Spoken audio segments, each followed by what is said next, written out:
Bom, chamamos de populismo ou Terceira República o período que começa com o afastamento de Vargas em 45 e se encerra com o golpe militar de 1954.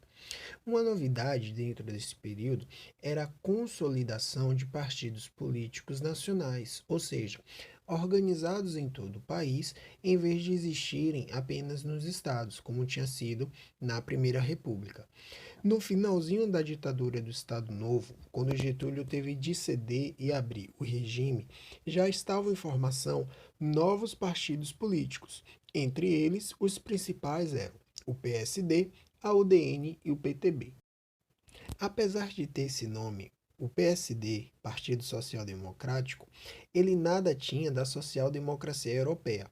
Esse partido associava-se a industriais, banqueiros e latifundiários que tinham enriquecido com os favores de Getúlio no Estado Novo. Já a UDN, União Democrática Nacional, ela tinha como princípio adotar o liberalismo, ou seja, direitos individuais e livre mercado capitalista. A UDN combatia o trabalhismo, porque não aceitava, entre aspas, os exageros no nacionalismo, na intervenção do Estado na economia e nas leis trabalhistas. Para a UDN, o capital estrangeiro deveria ter todas as liberdades econômicas no Brasil. Portanto, os Estados Unidos eram o modelo em política e economia, e quanto mais empresas americanas no Brasil, melhor, segundo o pensamento da UDN. A figura mais destacada da UDN era o empresário e jornalista Carlos Lacerda. Através do seu jornal Tribuna da Imprensa, ele lançava diversas manifestações políticas, fazia denúncias escabrosas, muitas vezes sem provas suficientes. Outras figuras importantes da UDN eram os banqueiros, políticos e magnatas da grande imprensa. Para você não ter dúvidas, quem apoiou anos depois o golpe militar de 64 foi a própria UDN. Outra figura importante nesse cenário político do Brasil era o PTB, Partido Trabalhista Brasileiro, que foi criado pelo próprio Vargas.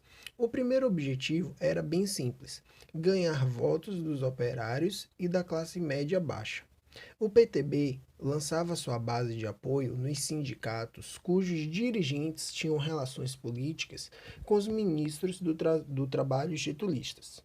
Outro partido muito importante nesse cenário mais democrático do Brasil, que começa aí então a partir do fim do Estado Novo em 45, é que foi fundado o PCB, o Partido Comunista Brasileiro.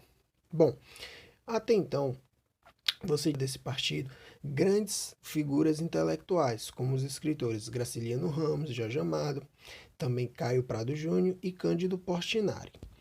Em relação à conjuntura política, nesse período, a Constituição de 42, ela foi, perdão, de 46 foi promulgada e tinha como características uns conceitos liberais. Estabeleceu a separação dos três poderes, voto direto e secreto para presidente, com mandato de até 5 anos, incluindo também firmando o voto feminino. Mas os analfabetos continuavam sem direitos eleitorais. Nas eleições presidenciais, então, o Marechal Eurico Gaspar Dutra foi o candidato da coligação PSD-PTB. O governo do presidente Dutra, logo após ser eleito, propôs um plano de desenvolvimento chamado SALT: Saúde, Alimentação, Transporte e Energia. Entretanto, comparado com períodos de turista, diminuiu a intervenção do Estado sobre a economia.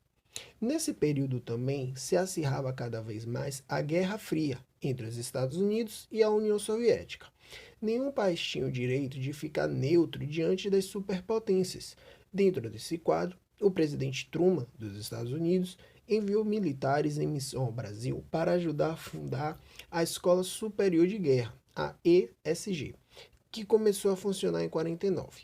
Basicamente, o que ela faz é desenvolver as ideias econômicas, políticas e culturais dos militares. O problema é que a Escola Superior de Guerra foi criada em plena Guerra Fria, com a presença de instrutores norte-americanos. E você pode imaginar que esta influência deve ter aparecido em lições do tipo: bom, o que é bom para os Estados Unidos é bom para o Brasil. Dentro da linha de fazer o Brasil leal aos Estados Unidos, Dutra proibiu o funcionamento do PCB em 47. Os deputados comunistas foram caçados e vários dirigentes foram presos. Além disso, o Brasil rompeu relações diplomáticas com a própria União Soviética. Após o governo Dutra, Getúlio Vargas ele foi eleito novamente presidente, só que dessa vez, pela primeira vez, pelo voto popular, direto e secreto. Bom, Getúlio talvez ainda fosse o mesmo, mas o cenário político do Brasil era outro. Num clima de maior liberdade, era mais difícil de governar e ele tinha que aprender a conviver com as críticas e até mesmo quando elas eram exageradas ou mentirosas. Assim, o seu governo foi marcado pela crise do começo ao fim, crise econômica e principalmente crise política. Em termos econômicos, a economia brasileira sofria com o velho mal da inflação. Bom, em termos de crise política, essa situação do governo Vargas, ou seja, desse segundo governo Vargas, a partir de 50, ela se agravou justamente por conta dos embates de Getúlio com a oposição. Como eu disse anteriormente, o político Carlos Lacerda, através do seu jornal, proferia diversos ataques a Getúlio, muitas vezes infundados e não verdadeiros, e por isso, uma pessoa de confiança, né, do círculo presencial ali, do círculo de Getúlio, por conta própria, sem Getúlio saber, resolveu lidar com essa situação, né, em relação a Carlos Lacerda de maneira um pouco mais violenta, tentando fazer um atentado à vida de Carlos Lacerda, tentando assassiná-lo. O problema é que esse atentado não deu certo e aí Carlos Lacerda, obviamente, que já vinha tecendo várias críticas a Getúlio, utiliza, né, dessa tentativa de assassinato contra a vida dele para bater ainda mais forte, né, no governo de Getúlio Vargas.